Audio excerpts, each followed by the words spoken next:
सुमारे 2000 वर्षांपासून प्रभू येशू ख्रिस्ताचे भारतीय अनुयायी भारतीय उपखंडात प्रेम आणि शांततेसह भारत देशाची मनोभावे सेवा करीत जीवन जगत आहेत। इसवी सन 52 मध्ये येशू ख्रिस्ताच्या 12 शिष्यांपैकी एक संत थॉमा हे दक्षिण भारतातील केरळमधील मलबार किनाऱ्यावर पोहोचले।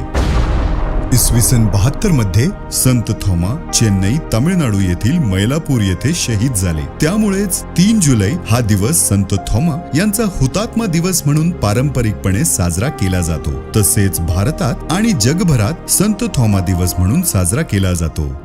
3 जुलै 2021 रोजी सर्व चर्च आणि प्रभू येशू ख्रिस्ताचे भारतीय अनुयायी एकत्र आले आणि 3 जुलै हा दिवस भारतीय ख्रिस्ती दिवस आणि येशू भक्ती दिवस म्हणून घोषित केला। रविवार 3 जुलै 2022 संत थॉमा यांची 1950वी हुतात्मा जयंती।